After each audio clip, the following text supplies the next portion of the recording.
રામાયણ કહે છે જેને જોઈને લઈ જાઓ. મહાભારત કે કોઈને કઈ દેવું જ નથી. મહાભારતમાં કઈ વધ્યું નહીં, રામાયણમાં કઈ ઘટ્યું નહીં. આ તમારી મારી સામે બાપુ આ ગ્રંથો પડ્યા છે. લખવા વાળા લખ્યા, બનાવવા વાળા બનાવ્યા, જે કઈ બન્યું હશે કે ન બન્યું મારો રામ જાણે. રામને વનમાં જીવે કે ન જીવે આપણને ખબર નથી. કૌરવ ને પાંડવો બાઈ જાવે કે ન બાઈ જાવે, જે હોય ભલે વાર્તા બનાવી હોય, પણ બનાવી છે કેવી? કૃષ્ણ પરમાત્મા દુર્યોધન પાસે 3 વાર ગયો.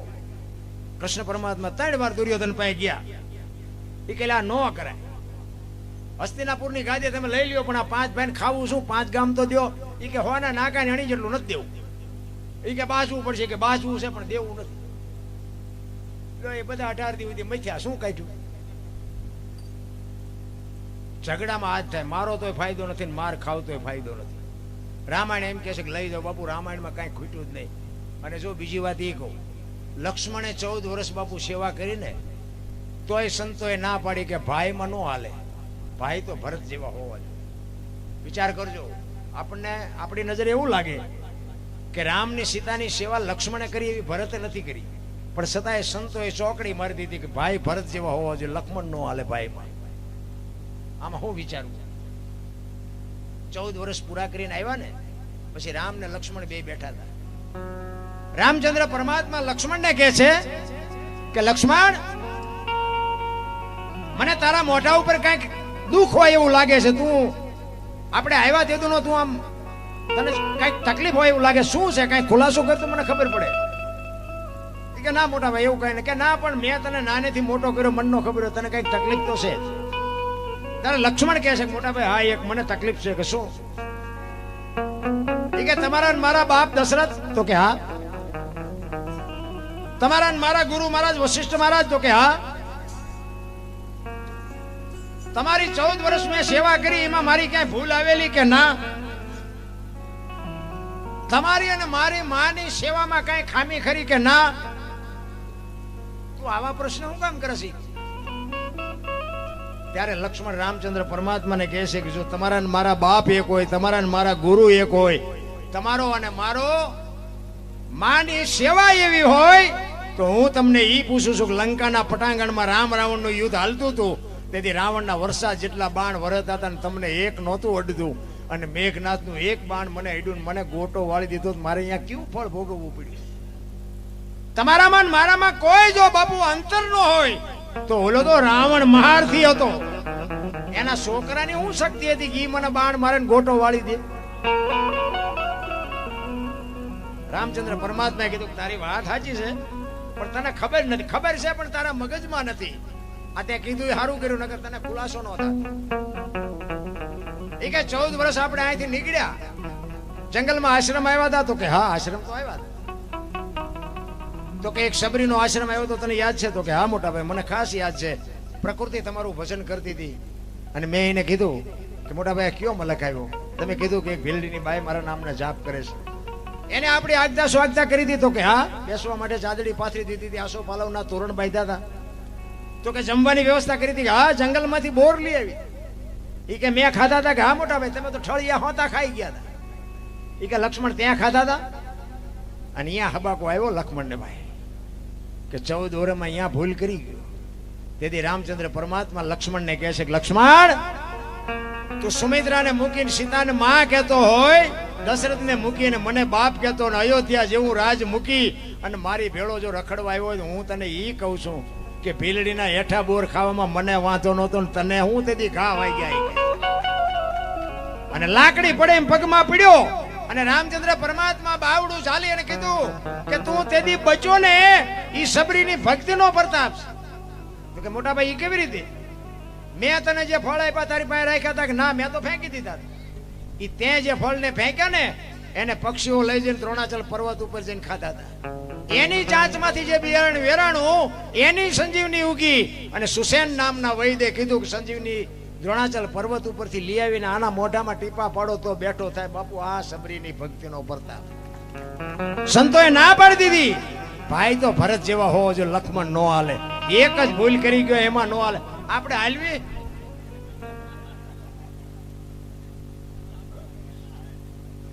એ તો ભાઈ કહેવાનું અમારા ભાઈ છે, બાકી બધું જેમ છે. અરે બાપુ સબરીની શું ભક્તિ. સબરીનો એક તમને પ્રસંગ કહું. સબરી જો ગુરુ મહારાજ ઉપર બાપુ ભરોસો હોય તો આની વાત છે. એક ભીલની બાઈ, કોઈ વેદનું શાસ્ત્રનું કોઈ અનુભવ નહોતો, અને એના ગુરુ મહારાજ માતંગ ઋષિ એને કીધું બેટા એ બે જા, વહેલો મોડો રામ આવશે. અને એક જ શબ્દ પકડીને બાપુ બે જા. 8-10 વર્ષની દીકરી એ બે ગઈ અને આખા દી રાહ જોવે, હમણાં આવશે હમણાં આવશે હમણાં આવશે. હાંજ પડે કે આજનો આવ્યો કઈ નહીં કાલે આવશે. બીજે દી એનો ઈ પ્રોગ્રામ, હાંજ પડે કે આજનો આવ્યો કઈ નહીં કાલે આવશે. ચાંદીના પતરા જેવા વાળ થઈ ગયા હો, 70-80 વર્ષની ઉંમર થઈ અને નેજવા કરે છે. અરે મારા બાપ, કેટલી મારી આખી જિંદગી વહી ગઈ, રોજે રોજ રામની રાહ જોઉં છું, હજી નો આવ્યો, હજી નો આવ્યો. નહીં આવે એ નહીં આવે એમ કે ને તો અંદરથી અવાજ આવે, મારો ગુરુ બોલ્યો એ કોઈ દી ખોટું પડે નહીં, આવે બાપુ. આવી જો ગાંઠ વળી જાય ને તો જ મળે, એમ નામ રેઢું નથી. અને પછી જયારે રામ અને લક્ષ્મણ બે સીતાજીની શોધ કરવા માટે નીકળ્યા અને ઈ મલક આવ્યો, પ્રકૃતિ રામનું ભજન કરતી હતી. લક્ષ્મણ પૂછે છે મોટા ભાઈ આ કયો મલક આવ્યો? આ તો હુકા પાંદડામાં તમારું નામ બોલાય છે.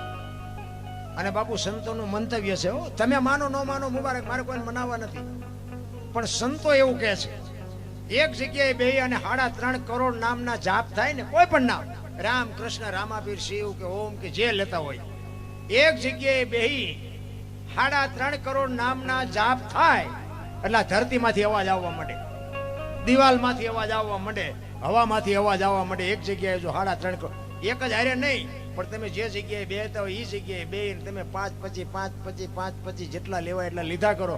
અને જેથી 3.5 કરોડ નામના જાપ થાય અને જો એ અવાજ તમને હામાં ન મળે તો આપણે ભજન ગાવાનું બંધ કરી દઈએ. આ સંતોનું મંતવ્ય છે. ભજન બાપુ છે ને કોઈએ ભાળ્યું જ નથી, ભગવાન કોઈએ ભાળ્યો જ નથી, પણ આમ જેના કામ થઈ ગયા છે ને એમ ભગવાન છે. એ સબરીએ બાપુ 70-80 વર્ષ સુધી રામનું ભજન કર્યું છે. નામ કેટલા થયા છે? લક્ષ્મણ પૂછે છે મોટા ભાઈ કયો મલક આવ્યો? અને ત્યારે કહે છે જો હામી ઝૂંપડી રહી ને એમાં એક ભીલની બાઈ મારા નામના જાપ કરે છે. એ કે જાતો જોતો. અને ત્યાં જઈને બાપુ લક્ષ્મણ જોવા ગયો અને શેષ નાગનો અવતાર ભાઈ ધ્રુજી ગયો. એને એમ તો આહા મારા ભાઈના નામ ઉપર એને આખી જિંદગી ઓળ ઘોળ કરી નાખી. અને હરવી હરવી બાપુ આમ નેજવા કરી કરીને જોતી હતી કે રામ કઈ બાજુથી આવશે, મને સંભળાતું નથી, મને નજરે હવે દેખાતું નથી. હું તો પૂછવાનું ભૂલી ગઈ મારા ગુરુને કે શું વાહન લઈને આવશે, કયા રસ્તેથી આવશે, કેવા કપડા પહેર્યા છે, આ તો મને ખબર જ ન, મેં કઈ પૂછ્યું નહીં. અને હળવી હળવી બાપુ ગાતી હતી. શું ગાતી હતી બાપુ? આ એને ગાયું એક ન ગાયું એવું કઈ વિચારતા, પણ કઈક આવી પીડા હતી એની. સબરી બાપુ રુદન કરતી કરતી ગાતી હતી. શું ગાતી હતી? ઠાકર મને તું મેલ માઠેલી અને તું છો એકલનો મિલી, અમે તારા યોગ કહેવાઈ, હવે કેના અમે આશરે જાય. સબરી કે છે એક માણા હોય એને એકાદો કાન નો હોય કે એકાદી આંખ નો હોય કે એકાદો હાથ નો હોય તો માણા કેવો લાગે? સબરી બાપુ અખિલ બ્રહ્માંડના માલિકને કહે છે અમે તો તારું અંગ છે, જો તું નહીં આવ્યું ને તો તું ભૂંડો લાગીશ. એમ બાપુ માલિકો તમારી પીડા હોય ને તો તમને ભેગો થાય. હાકડીમાં આવો ને હનુમાન ચાલીસા ચાલુ કરો તો હનુમાન એમ નું આવે, એ તો તમારો રોજનો રિયાજ હોવો જોઈએ. કાલા ખેલાય અમે તારા કેવાય જો પીએ તારા આઈ જા,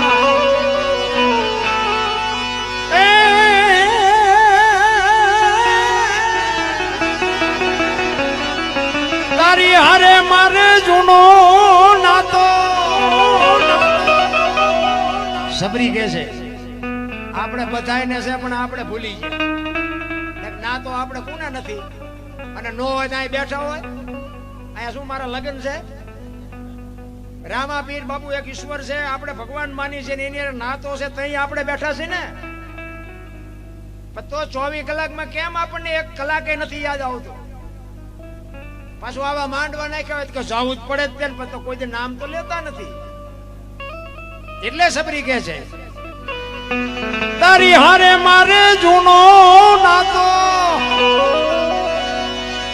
હવે બીજે ક્યાં જાઉં બાપ ઠાકર મને એ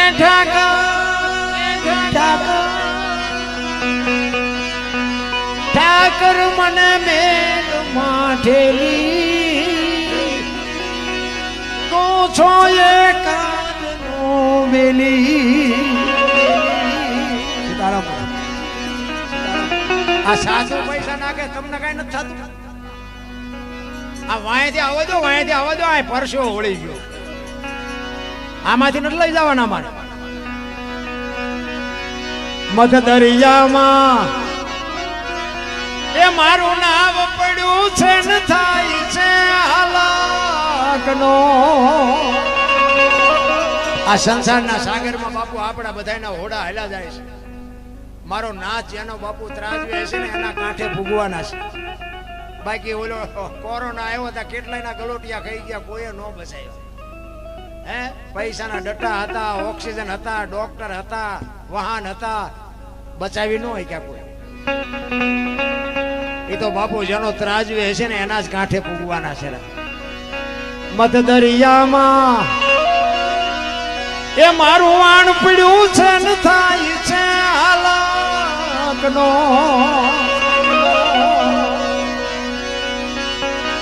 અમારા વાણનો એ ખારું બની તું ઉતારજે ભગવાન ઠાકર મને એ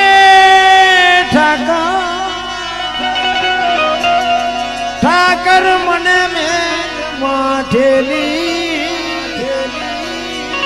તું છો એક વેલી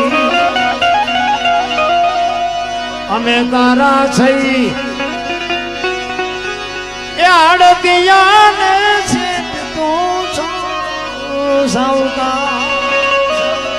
પેલા આપણે વેપારી આપણા માટે ધિરાણ કરતા હતા આખું વરસ આપણને ઉધારે આપે અને દિવાળી આવે ને ત્યાં આપણે એનો વહીવટ કરી દેવો પડે અને એનું લેણું દેણું પતે નહીં ત્યાં બીજો વેપારી આપણને ધીરે નહીં આ બધા વડીલો બેઠા એને ખબર હોય કારણ કે અત્યારના લઈને દેતા જ નથી ઉધારે કોણ આપે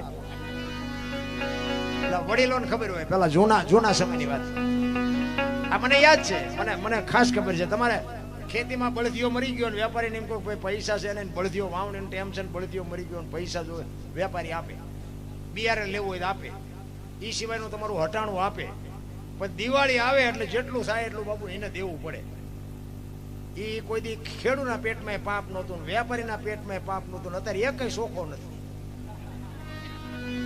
અત્યારે વાણીએ નથી તીરતા ખેડૂત નથી તીરતા અત્યારે ઓલા કપાસ ઓકે ને પછી કે પેલા પૈસા આપ જોતા હોય તો ખટારોનો સેલ ન મારતા આપણે એમ થાય કે 5 લાખનો ખટારો ભર્યો પણ આબરૂ જોવાય નહીં એ કે પૈસા આપ્યા એ કે પણ હું તમને કાલ મોકલે કે ના ખટારો ભલે પીડ્યો હોય પૈસા આપ્યા પેલા ન જતા તમે જોવો ખરા આબરૂ જો માણેની મોટી મોટી વાતો કરે તેથી બાપુ કઈ ખાવા જાન નહોતું પણ એ વાણીઓ એમ કે હું બેઠો છું બાપુ મોજ કરો દિવાળી સુધી તમને દિવાળી ભેગો હું કરી દઉં દુકાળ પડ્યો હોય તોય ઈ તમને મને જીવાડતા હતા આ બાપુ નાતો હતો ઈ જે અંતરના સોખા હતા ને એટલે બાપુ બધું ગાડું વ્યવસ્થિત હાલતું હતું અત્યારે લઈને કોઈનું ન દે શું કરે તારો વસવા ન કરીએ બીજું શું કરીએ તારા વાટો તારી ઉપેટ કાઢી છે આમાં બીજો તમે કઈ ગુનો કર્યો નથી હું કોક ના કટવી દેતો તો એના બદલે મારા બૂસ માર્યા બોલો હવે આપણે એ કરી નથી મારા દીકરા મારા બૂસ માર્યા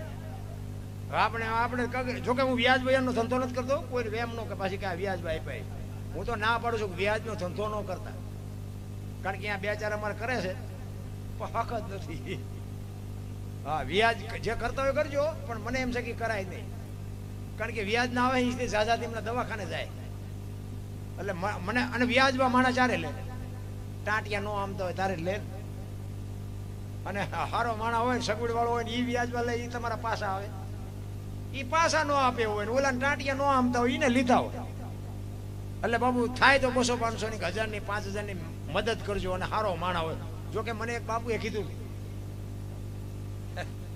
હું અમુક સાધુની વાત માનું મને કે બાપુ તમને એક વાત કરું મેં શું મને કે તમે પૈસા કોઈ ન આપો.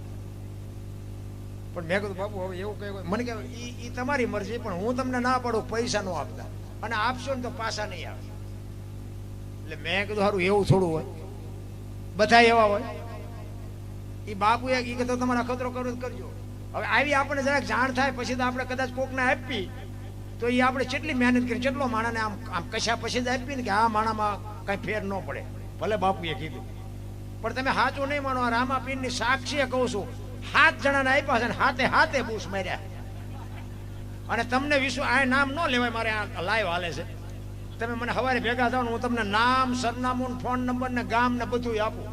તમારે અહીંયા જઈને જાવ પૂછવું પૂછજો, હાથે હાથ. હું એ સલામ સાધુને સલામ કરું છું.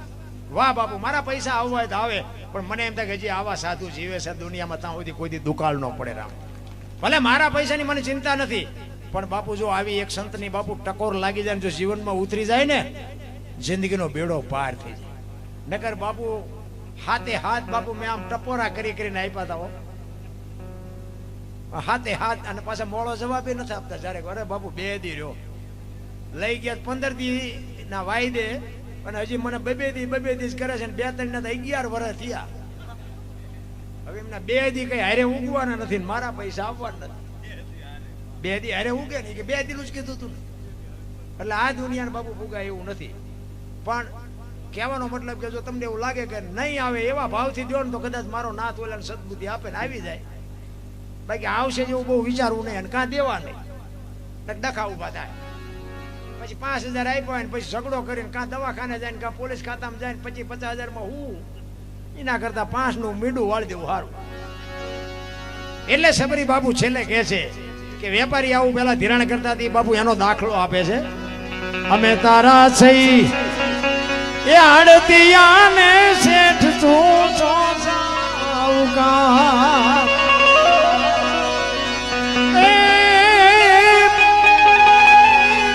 તારું લેણું છે ત્યાં લગી,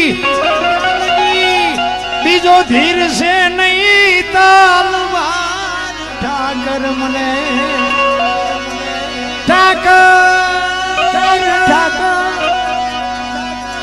ઠાકર મને મેલ માઠેલી, તું છો એક બેલી. આટલી વાત સાંભળીને બાપુ લક્ષ્મણે હળી કાઢ્યો. રામચંદ્ર પરમાત્મા પાસે જઈને કહે છે કે હે બાપા, મારા બાપ ધોડો ધોડો ધોડો નકર ડોશીનો જીવ વિયો જાય. રામચંદ્ર પરમાત્મા આવ્યા ને, પાણી લેવાનું ભૂલી ગઈ બાપુ. આંખોના આહુડાથી રામના પગ ધોઈ નાખ્યા. કેટલો એનો ભાવ હશે, કેટલો એનો પ્રેમ હશે. અને એટલી હરખમાં હતી, અને હરખ એને રામ આવ્યા એનો તો હતો, પણ મારા ગુરુ બોલ્યા આજ સાચું પડ્યું. એનો જે હરખ હતો ને એની કહું તૂટતી હતી. બાપ વાહ મારા ગુરુ, વાહ મારા ગુરુ, મારા ગુરુ બોલ્યા આજ સાચું પડ્યું. બાપુ આનું નામ ભજન છે. અને દીકરીઓએ બાપુ મેં હમણાં વાત કરી હતી ને એમ, જ્યાં ધર્મ ધ્રુજો ને જ્યાં પુરુષ નથી પૂગી ગયો ને દેશની આબરૂ બાપુ દીકરીઓએ રાખી છે. તમે કહો તો હવાર સુધી દાખલા આપો દીકરીઓ. ભાઈઓએ કંઈક કર્યું હોય તો કહો, તો મારે જે કહેવા થાય. કંઈક કર્યું હોય તો કહો. નકર બેનો તો બાપુ જો તમે જેટલા સફળ પુરુષો છે ને એમાં એક એક દીકરીઓનો હાથ છે. તારામતી ન હોત ને તો હરિચંદ્રને કોઈ ઓળખત નહીં. સગાળસાને ચંગાવતી ન હોત તો કોઈ ન ઓળખે. વીરબાઈ ન હોત તો જલારામને કોઈ ન ઓળખે. સવારામ બાપાને ઝબુમાં ન હોત તો કોઈ ન ઓળખે. દેવીદાસ બાપુને અમરમાં ન હોત તો કોઈ ન ઓળખે. એક એક સફળ પુરુષની વાયા બાપુ એક એક ભગવતીઓનો હાથ છે. અમે આ મોટી મોટી કરીએ, ઘરે અમારું બૈરું કપાતર હોય તો કહીએ કે તમને ડે વાતો કરીએ કે અમારે એક છે અહીંયા કલાકાર, એક મારો ભાઈ બનશે,